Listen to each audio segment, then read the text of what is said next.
Hello and welcome to Spark at the London Stock Exchange. My name is Pippa Dale, and today we are going to be talking about the technologies available to help companies on their corporate journey at every level, early stage, all the way through to the IPO process and even beyond. The investor engagement is imperative. Being able to do that efficiently, securely, and equally as importantly, to manage that in a smart way is so very key. Talking of being smart, board management, as vital as finding funding, good board management is pivotal, even from day-to-day admin of board behaviors all the way through to preparing your annual reports for the ESEF regulations and more. So today I'm delighted to be joined by PXonomy and Paravan. We have Jay Shaw, CEO of PXonomy. He's being joined by Alan Hewitt, who's one of their non-executive directors.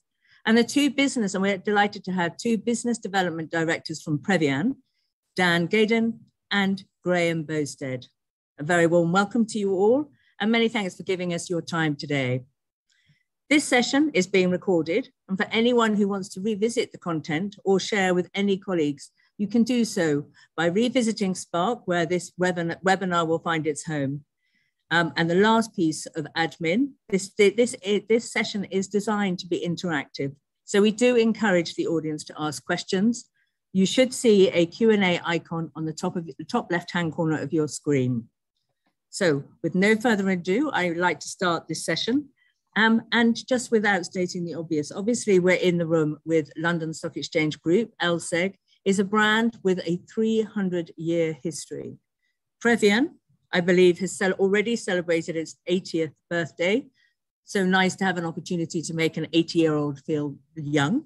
But also in the room, we have PXonomy, which although comes with a wealth of experience, is an extremely young company in its form. So throughout this session, I'm very keen to discuss partnerships in the round and in general, and in particular on how PXonomy and Paravan find themselves working together, and what drove them to build this particular partnership.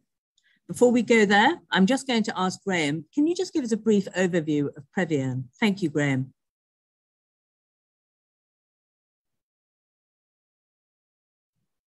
All right, just to put you right there, Pippa, it's Paravan rather than Paravan.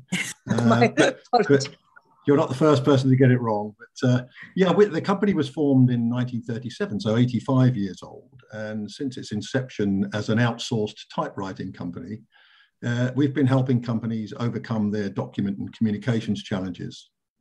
In the latter half of our existence, the company's focused primarily in the arena of financial printing, helping companies and funds with their annual reports. And over the last 20 years or so, also with their corporate finance activities, such as IPOs, M&A, fundraisings, placings, etc., but always with a strong focus on investor and shareholder communications.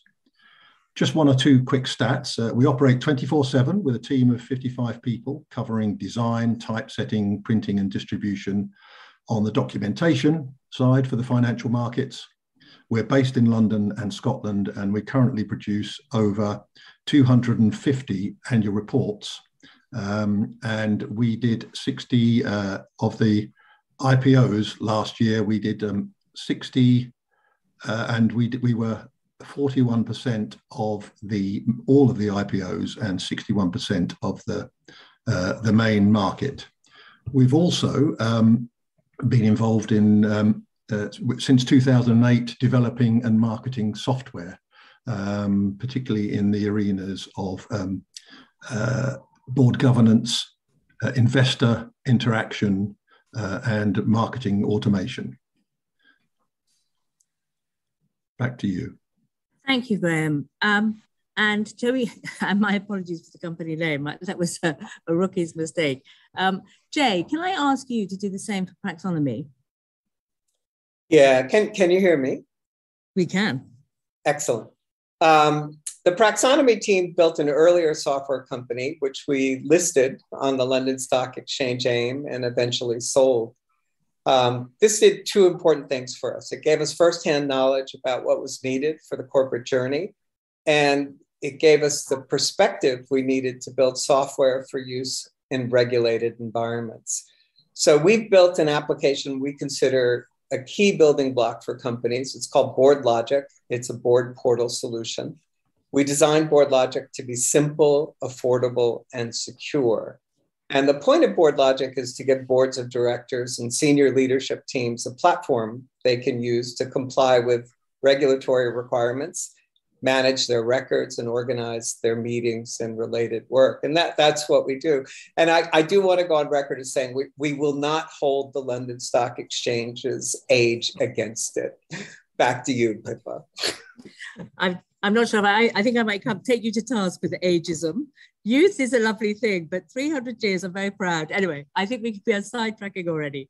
As your aged hosts, I hope with some degree of charm, I'm keen to take a step back on this conversation.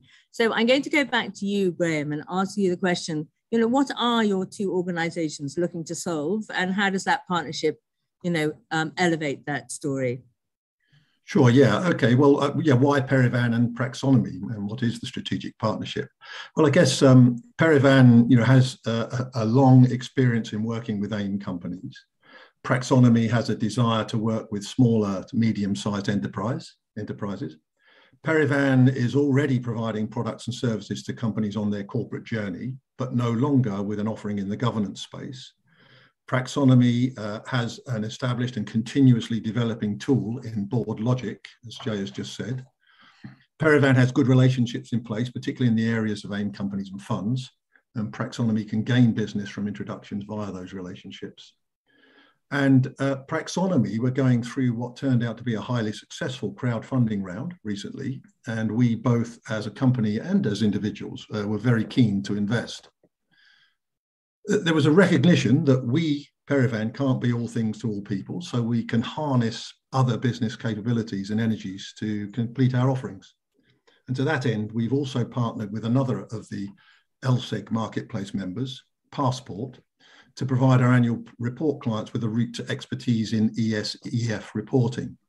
I won't say too much more about that because there was a webinar back in January which focused on that. I won't focus on that today, but we're open to other further partnerships if they make sense. But with Paravan, PXonomy, and Passport, I should stress that any company that we do have a relationship with doesn't have to begin their name with a P.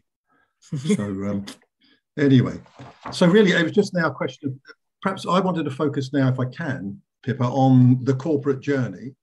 Before we look at some of the technologies and the funding continuum, but focusing primarily on technology around communications and some key points through the funding continuum. And I suppose the question, or the way we'll do it is to ask ourselves where the journey begins, how does it develop, and where does it end? And so in the slide you can see in front of you that we've got the first disc is early stage funding. By the way, I'll rattle through this as many of you will be aware of some of, or perhaps all of the stages, and I'm not pretending to be an expert in any of them. But I do want to stress that at every stage on the journey, there are technologies available to help companies achieve their objectives quicker and more effectively. So the companies start up, they might be a spin out from a university, they may be a corporate spin out, perhaps a founder or co-founders have had an idea and started a company up, or it may be an MBO or an MBI team buying out from an company that already exists. And as they develop, we're still in this early stage funding, they perhaps pre-seed, where the founders are putting their own money in. Seed stage funding, friends, maybe family, bootstrapping, crowdfunding, angel investors, or micro VCs who focus on that very early stage. Then they go through a venture stage, growing more, perhaps raising larger amounts of money, various types of VC specializing in the early or later stage investments. Again, another stage of growth, perhaps we're looking at what people might refer to as Series B here, where asset managers, banks and private equity funds get involved. Perhaps there's a bit less risk involved now and larger sums of money being raised. And then we can say that the companies might be established and they may merge with other companies or be acquired by other companies. They may spin off elements of their business, or perhaps an MBO or an MBI coming back the other way where some of their staff buy the business. Then we get to focus on the kind of, if companies want to keep growing, so many of them will stay there at that stage, but if they want to keep growing and raising finance, they've then really got to go to the market. So we're talking about the stages around the IPO. So perhaps pre-IPO due diligence, preparing and proving compliance in certain areas, financial, tax, commercial, operational, and so on. But this is where we think it's a very good idea for them to have in place some kind of a board portal, because that's another sign in terms of due diligence that this company is operating with good governance. So that's not to say they can't implement board portals earlier, but certainly it should be in place by then, I would suggest. Investor roadshows come along, where people are sounding out the market. These were previously done face-to-face, but they're now almost always done virtually, where presentations are made to groups of investors. Then there's pre-IPO research, where research notes and other information on the case for investment are made, and that information needs to be available to potential investors. And then the Pathfinder and final admission process, where there's a draft prospectus gauging final levels of interest and final admission document with all the pricing information. So that's the development stage. And then we get to what you might call the end stage. A company has IPO'd, it's now listed, but that's not the end of it. Of course, there's ongoing corporate reporting, interim reports, annual reports, shareholder results presentations, and that thing I mentioned earlier about the regulations around, for a lot of listed companies, around the European standard electronic filing reporting. There could be corporate actions, mergers and acquisitions, secondary raises, share placings, private placements to raise further funding and accessing the capital markets. There might be a delisting, but that would require documentation and communication as well. And then there's the ongoing general investor interaction, informing investors regularly of process on key aspects of business strategy, being transparent and building relationships for future corporate actions, future investment.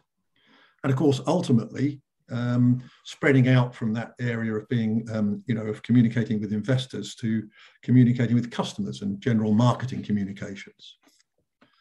So I guess one thing that's vital throughout the journey for these companies is that they need the funding and their investment. They're going to have to demonstrate good governance and board communications. And they will have to comply along the line with regulations, and again, demonstrate compliance through being able to produce audits and reports. What I wanted to say is that perhaps there never really is an end to the journey, but there are technologies available at all stages of that journey. And I should emphasize it's never too early or too late to adopt good best practice around these requirements. I'll leave Dan and Alan to explain in greater detail how Engage and Board Logic technology can help on the corporate journey. Pippa. Thank you, Graham. When you look at it in that structure, the assistance required to keeping everybody transparent, clear of mind, clear of heart is obviously, it becomes more and more apparent. I think everybody knows, trying to keep, so that was a good introduction, thank you. I can't deny, been looking at both of your businesses, and in particular, I'm going to reach out to you, Dan. I've been looking at your business, and Graham's just been alluding to it, to see what the tool Engage really can do for both, not just the corporate, but also for the investor. I would love you to expand on how it works and tell us, what do you think makes it sort of really stand out amongst the rest? Thanks, Pippa. Engage, as you say, is our corporate and investor interaction platform. And today I wanted to speak about investor communications on the corporate journey as well. We built our solution on data room technology because that gave us a very secure foundation for the product. And of course, when you are interacting with investors, it's often very sensitive information that you're having to share. It was initially developed to facilitate investor roadshows, but then we started seeing much wider applications for it, for a whole range of corporate activities and transactions, for example. COVID, of course, helped shift more and more businesses online as well, which also further reduced the need for printed documents. There's pretty much a perpetual need to raise funds as well throughout the corporate journey and communicate with your investors along that journey, from the very beginnings through the growth stages to IPO and beyond, as Graham has alluded to. So we would encourage early stage private companies to adopt this kind of technology as soon as possible. We work with founders and startup companies, for example, that use Engage to communicate with and seek investment from venture capitalists. And adopting this technology early not only ensures your communications are safe from the outset, but it also makes your communications more efficient and more intelligent. And perhaps more importantly, it makes the investors' lives a lot easier. Investors tell us, in fact, they don't want to be receiving things by email and then some things by commercially available file sharing sites. So to keep it central and in an understandable format is really key for the investors. And it's not just sensitive transactional information you can share. We work with listed companies that have their entire internal catalogue of data on our platform. So things like sales proposals, contracts, staff onboarding documents. We helped one company that wanted to store and track internal policies to see if their staff had actually read them. So you can upload all of your historical information as and when you deploy such a platform. And if you have a variety of data stored for a variety of different personas, it's very easily ring-fenced through different projects, through different folders, with some very granular permissions at your disposal should you need to use them.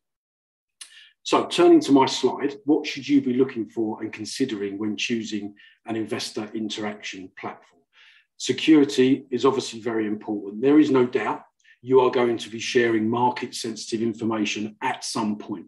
And email is not fit for that purpose. Emails frequently go astray.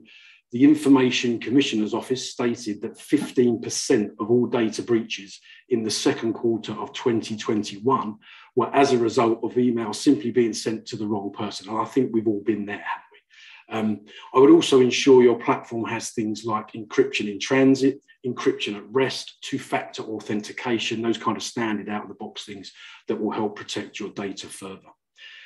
Ease of access and visibility. As we've touched upon, investors prefer to access the information in one structured and managed place. If information is sent via different channels, then this really can become quite frustrating and confusing for the investors. Having an intuitive interface helps that ease of access as well. So investors are typically very busy individuals. So an overly complicated interface could mean you lose key members of your audience at a very early stage. Document tracking. If your platform tracks activity, then this provides some really interesting insights into the appetite of each individual investor. And that in turn can create significant opportunities for you. And equally, if you've got investors who aren't engaging with your your product and your contacts, then you can actually encourage that interaction when you see they're not logging in. Calls to action. Does your platform allow you and your end users to communicate within the solution, for example, to progress an investment, or to see answers to specific questions around certain documents? Again, communicating from within your platform via a Q&A feature, for example, help keeps a record of these things and also keeps everything in that one central place. Finally, cost effectiveness. Things need to be affordable, especially at the earlier stages of your evolution where every pound is a prisoner. So price is important. Ask yourself, will you be charged per transaction? And if so, are there caps to your usage that would lead to further costs down the line? For example, adding users, increasing your page count, or adding more data. If you have a more regular requirement, then consider a subscription model, which is often more cost effective. We here at Engage have an all-inclusive pricing model, which means there are no nasty surprises at the end of a deal. But having said all of that about price, you cannot put a price on the reputational damage you could potentially be brought about by an email breach, for example. So that alone could justify any spend on such a technology. And just finally from me, Pippa, I'd like to reinforce something Graham mentioned. Although we encourage you to adopt technology such as this as early as possible on your corporate journey, it really is never too late to do so either. I like the way you finished up that. There's never too late for anything. I think that's a really great sentence to finish just that introduction. Thank you, Dan. I introduced Alan earlier as a board member, a non-executive board member. So keeping with the topic of board behaviours and etc., I'm guessing you, Alan, have a lot to say about board behaviour. And in particular, can I maybe ask you to expand out about the board portal, which is Board Logic, I understand, and maybe just walk us through it, Alan. Thank you very much, Pippa. Yes, I'd like to talk about the use of technology to help in the establishment of your board. Excuse me, one moment. Right, I'm back. To how you get your board established. And I'd like to offer one piece of advice up front, and that is to start as you mean to go on. Many of the things that I will talk about could and are being done today, but using multiple tools and not always in a consistent manner. Dan mentioned that email isn't the greatest mechanism for sharing, sending documents, information. So maybe having everything in one place is a better way to go. In fact, using a simple tool that is designed solely for the purpose means that everything you need is held in one place, easy to access, use, and secure. And I think this security, Dan mentioned security. I'm going to keep banging on about security. Hacking and the loss of your information in the marketplace by whoever really ought to be a focus for business leaders and boards. I'd also like to reflect on something I think that Dan and Graham mentioned, is that the fact that COVID has had a profound impact on us all, and not just from a health perspective. It's changed the way that we look at running meetings and organizing ourselves. It's pushed us more towards using technology because we couldn't be in the same location at the same time, but still had to keep meeting working. I find it interesting that the 5 of us on this particular presentation or this webinar are all in different locations, but we have coordinated and we're using technology to come together. And we're now seeing a hybrid working model being adopted around the world. So it seems that we are unlikely to return to our old ways of working anytime soon. But back to board meetings and setting up the board and getting it to work effectively, in my opinion, requires good structure, good discipline, and good facilitation. I would encourage you to think of board management portals as an aid to good practice and good management. To try and explain this a little further, I'd like to take you through my own experience as a non-exec at PXonomy, using PXonomy's Board Logic product to play my part on the board. So this chart shows 3 major elements, which I will talk through briefly. From my perspective, how has it helped make my life a little easier? Let's look at the 3 stages of a meeting: before, during, and after. So starting with pre-meeting, what do I get from Board Logic? And being if I quote from the BBC, other products are available, but I may be slightly biased. Pre-meeting, I get an email telling me that a meeting has been scheduled. It includes a meeting request, which I can click on, puts the date, time, and location, or link to the meeting technology like Zoom if required. Nearer the meeting, the board portal sends me another email telling me that a draft agenda has been posted. I click on the link, it takes me into the portal and shows me the draft meeting agenda. From there, I can give some feedback, ask for extra agenda items to be added, etc., all within the portal. A week before the meeting, I get another email, again with a link telling me that the board pack has been published. I click on the link, it takes me into the portal where I can view online all of the documents for the meeting. Not only can I view them, but I can also add annotations to each document, which can act as an aide-memoire for me for the actual meetings, or can be shared with the other board members prior to the meeting to start a discussion, saving time at the actual meeting itself. And that's a point I'm going to come back to on collaboration again. I think we need to think differently, that the only time that you collaborate with people is in the meeting. We can spread that and make people more effective and more efficient. I have to mention here that doing more things online has highlighted some of the historical issues with the quality of board packs. They are often too long, badly composed, and the reader has to work too hard to understand the key points that they need to understand, so that they can make a sensible and valuable contribution to the meeting. On the PXonomy website, you'll find a blog piece on better ways to create the documents that make up a board pack. I would greatly appreciate your feedback if you have the time to have a read of it. A few days before the meeting, I've been alerted to the fact the board pack has changed or been updated. It's really important to me that I have the latest information when I go into the meeting, and equally that I know everybody else is also working from the latest, most up-to-date information. We've all wasted precious meeting time comparing documents and wording. Moving on to the meeting itself. At the meeting itself, whether I'm joining remotely or a physical meeting, I can revisit the board pack, review my own comments, also potentially review the comments of the other board members. On occasion, where there are decisions to be made, we will vote again within the board portal and proceed on the outcome. Why is this important? Because having an audit trail on who met, what was discussed, how were decisions made is key to proving that your organisation is operating good governance. At the meeting, minutes are taken, again within the board portal, which when ready in draft will be communicated to all board members. A quick note about board minutes. Again, I'm sorry about the plug, but we have just published a blog piece on good minute writing, which is a bare minimum must include agreed actions, accountabilities and due dates. I think we've all attended meetings where this just doesn't happen. After the meeting, I receive another email that tells me the draft minutes have been published. I click on the link and therefore I find the draft minutes and have the opportunity to make comments.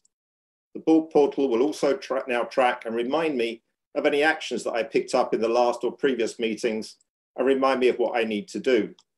An example of an action that I had following a board meeting recently was the need to sign a resolution that had been agreed verbally. I was reminded I needed to sign. I clicked onto the link, which took me into the portal. On the home page, I saw that I had an action, which I clicked on, and there was a document to be signed and a sign button on the top right-hand corner of the screen. I clicked on it and the job was done. Total time, 2 minutes maximum. I didn't have to download a document, print it, sign it, scan it, and then upload it again, saving me a lot of time and effort. I did it immediately because the portal made it easy and quick to do so. Okay, now let's look briefly from the perspective of the person needing to set up the meeting that I've just attended. They would need to ensure that the right people are involved in the right meetings. Therefore, I need to be able to add and remove people quickly and simply. There could be situations where a guest attendee at the meeting really shouldn't see all of the documents within the board pack for confidentiality reasons. So I need the ability, which I can do in Board Logic, is to make sure that the right documents can be seen by the right people, and the administrator can set that up very easily. As an administrator, I need to know who has accepted invites to the meeting, who has logged in and accessed the agenda, board pack, minutes, etc. If they haven't, I can take action. I need to be able to build a meeting agenda and get it published quickly, making it available to all attendees. And I need to be able to simply and effectively put together the board pack. Quick note here, as mentioned previously, board packs change, get corrected, get updated, often late in the day. And I really need to ensure that everybody has the latest version of the board pack. And how can I be aware that everybody has accessed it? The portal can and does let me do that. I need to be able to create and publish minutes to be sent out in draft format to all attendees. I need a simple way to allocate any actions from the meeting to individuals with associated due dates.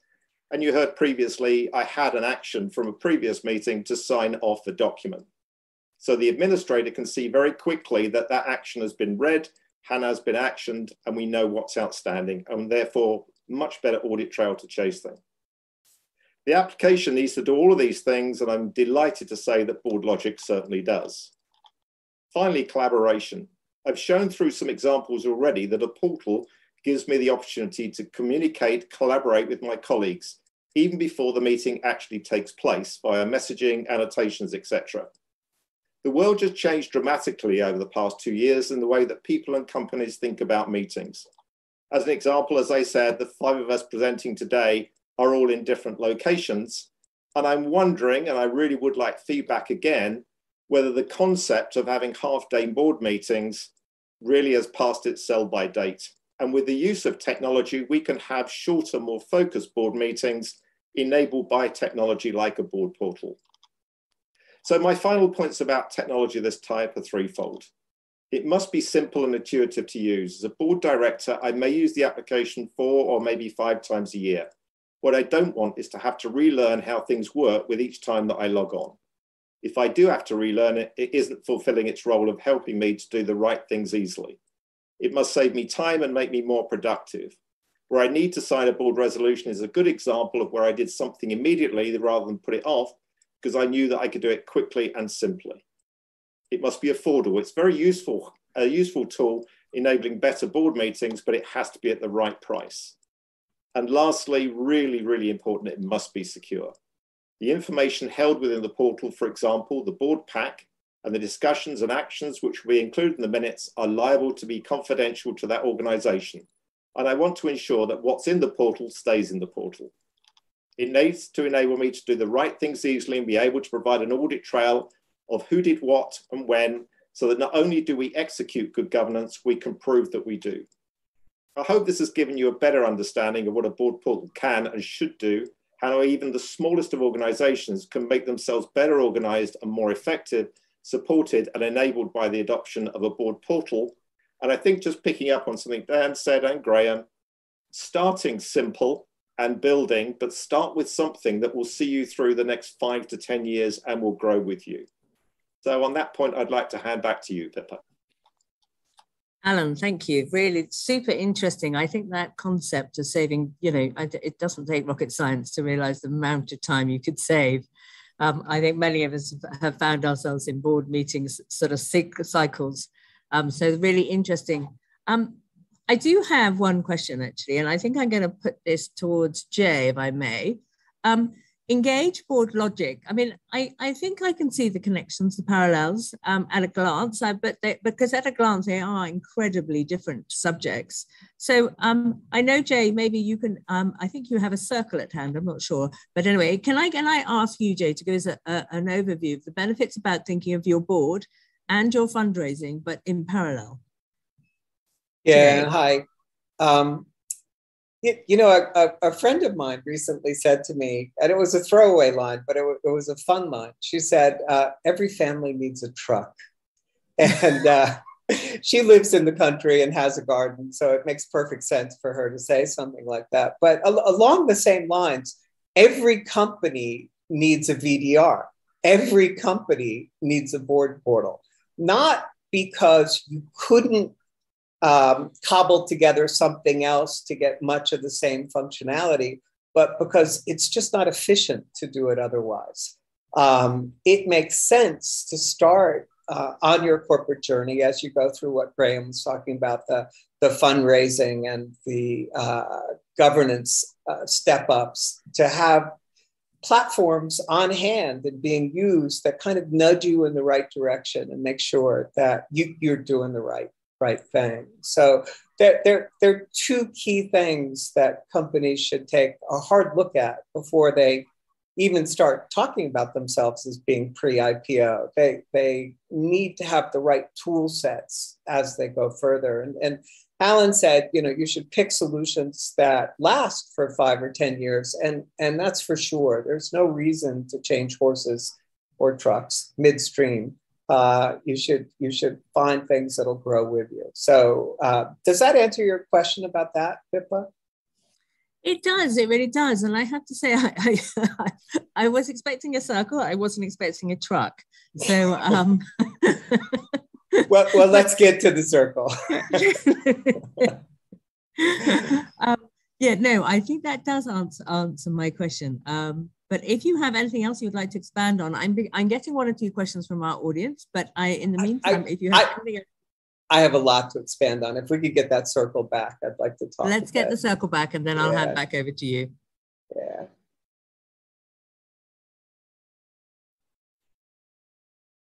Here we go. So the first stop you should always make actually, is to the London Stock Exchange Group's Issuer Services portal.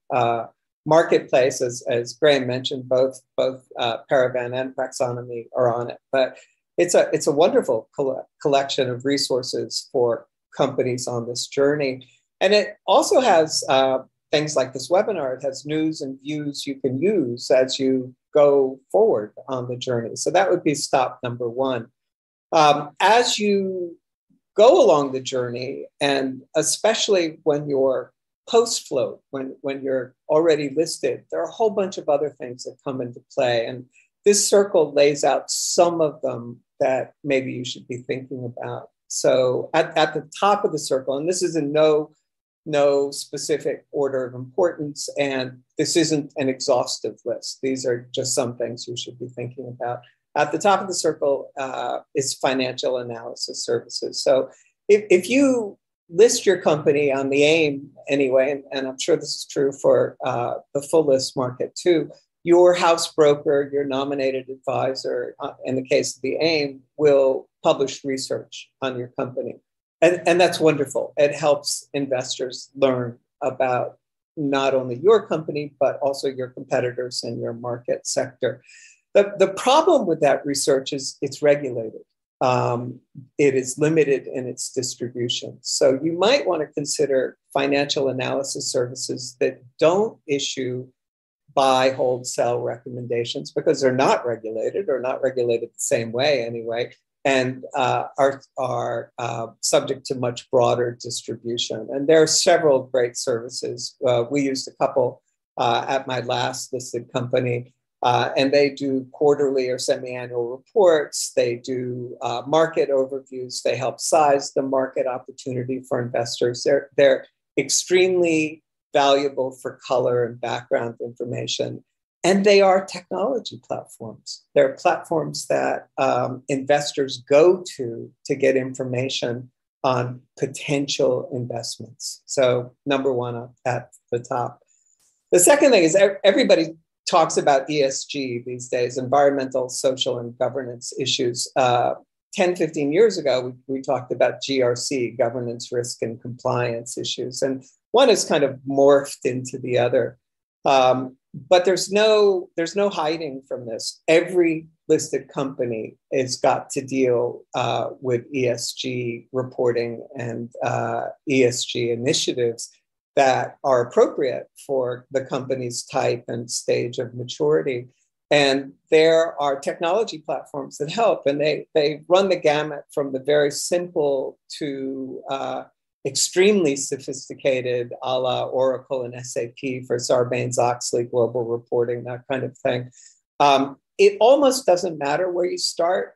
What you should do is find some kind of platform you can use to track your initiatives and start incorporating it into your reporting. And that's the kind of thing Paravan works with you on with your annual reports. Next, going down and to the right, is board effectiveness. Every company listed on the AIM has to do an annual board performance evaluation. And that actually has to be signed off by your nominated advisor. So they do their background checking. Do you have the statutory committees? Have the meetings happen? What does attendance look like? They may sit in on some meetings and see how people interact. And that's a great baseline capability for performance evaluations, but you can take this much further. There are technology platforms that do online surveys. There are consulting services that will step in and do interviews and really help you with determining what's working, what's not working, and benchmarking your board's effectiveness against similar companies, trade comparables, and other companies in the broader market. So that kind of platform and consulting service is well worth looking at. For entity management applications, this may be something that you as a company do directly, or it may be something you outsource to your corporate secretarial services partner. And if you do outsource it to your partner, almost guaranteed the partner will be using entity management applications. So these are software platforms that handle org charts, that handle statutory filings, that just keep the company up to date with everything it needs to do for regulatory and tax reporting. And it's very important that the housework get done and be kept up to date. Once you have listed, you might think that the share registrar is now responsible for all things to do with shares. And that's somewhat true. It's certainly true for shares that are traded in the open market, but it's not true at all for employee stock option plan pools of shares, or in some cases, warrants. And for that, you will absolutely need some kind of share management solution. And good share management solutions will track vesting, they'll track employees as they come and go, so you can see what shares have gone back into the pool and are now available for future grants. You can see when grants can be exercised. And the best ones actually let the individual grantees onto the portal so they can see their own share option status. They can see how far away they are from vesting, at what strike price for what kinds of shares. So that's a wonderful thing for you to look at. Market abuse reporting, I believe it was 2016 when the EU directives really came into effect. And it's a big area. There are a whole bunch of requirements and issue areas under MAR, market abuse reporting.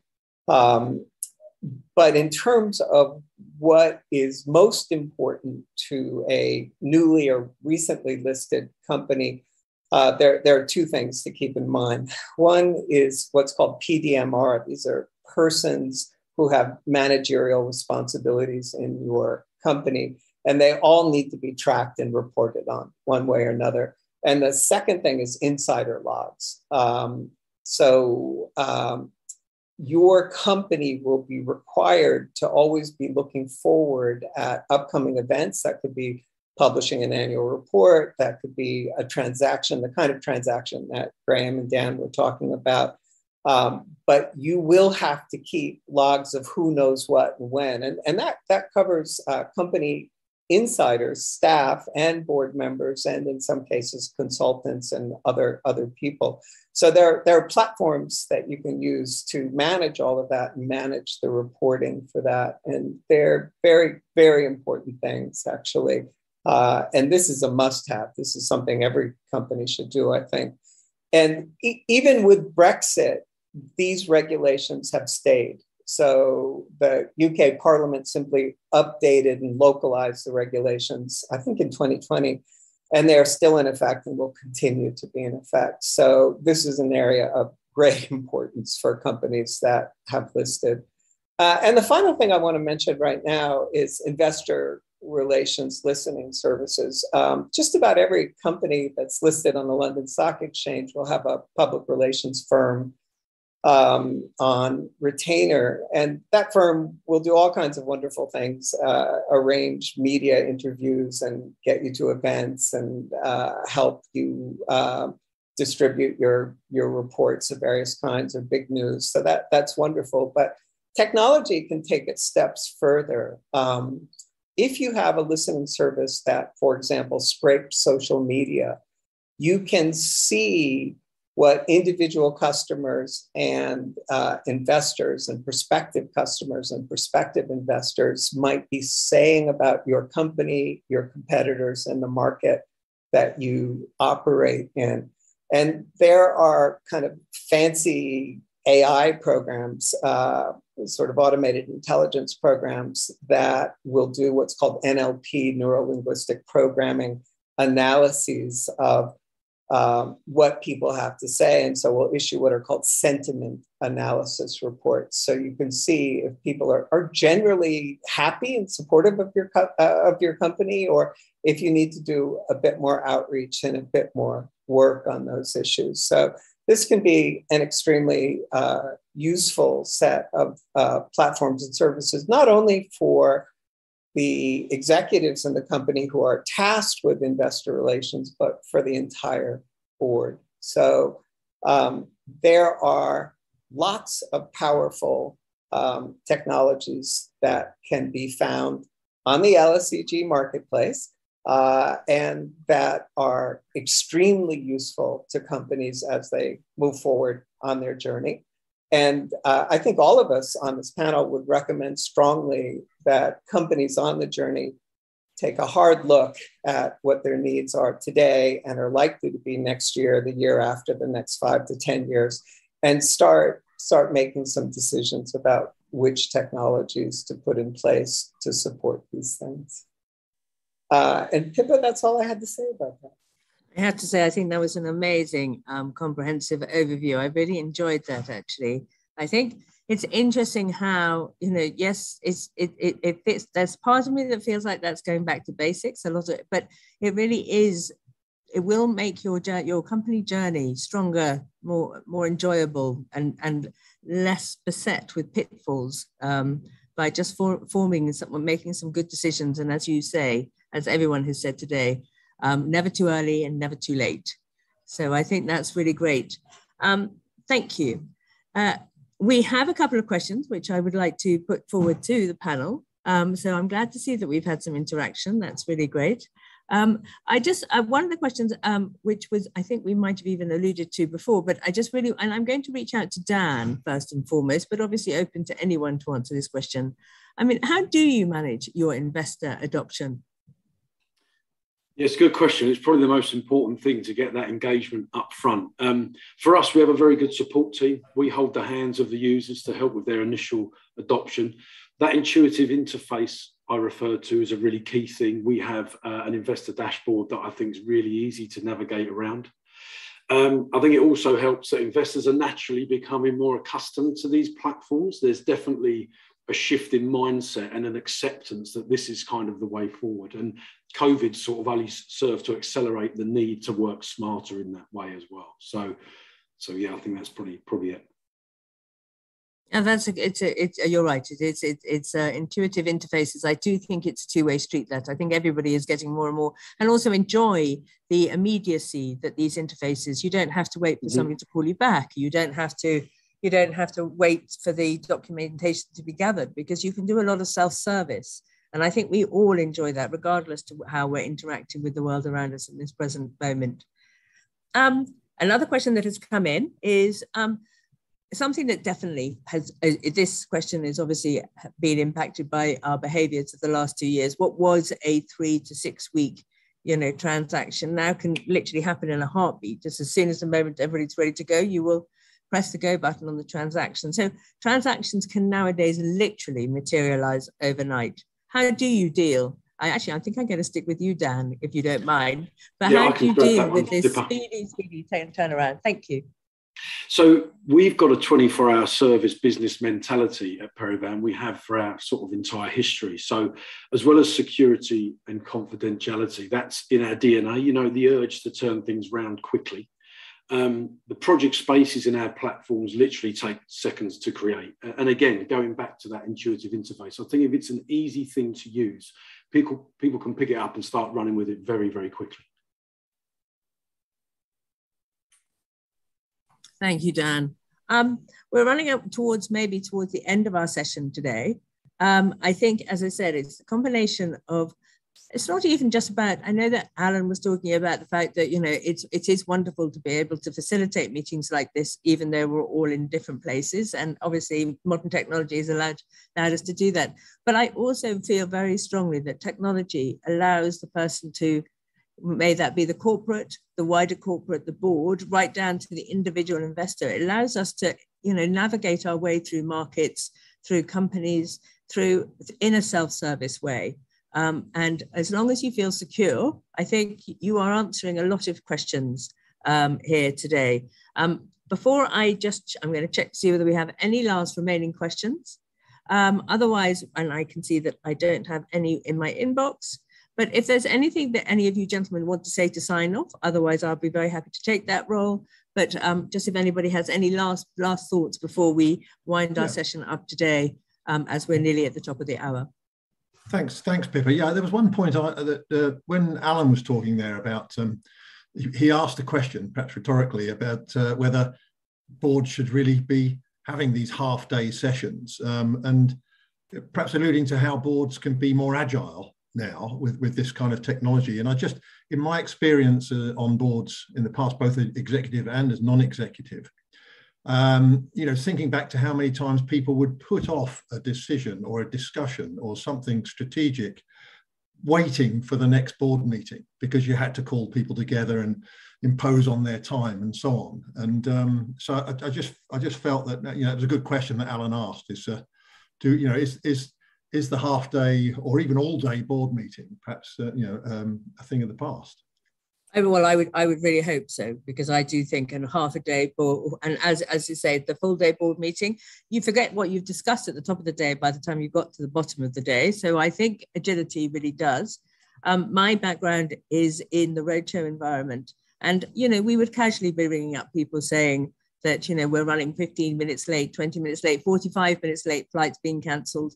Really, that it was not an efficient way of distributing meeting information. So I think, gentlemen, you are really looking to solve many a problem. And I think it will make for a more efficient life going forwards. I think it really just remains for me to say thank you to our team here today. I know that if you've registered to watch this event live, that you have the opportunity to share your contact details. We're also going to be delighted to share the presentation that we've been shown today that has contact details of both our companies. And obviously we are here to facilitate people being in touch with each other. Do reach out with any other further questions. Do continue to remain engaged with Marketplace and with Spark. We really do have a wealth of information on there. So I think it really is just for me to say thank you, gentlemen. We look forward to hearing how your own journeys continue in this environment. And I wish everybody a good afternoon. Thank you very much and a really great session.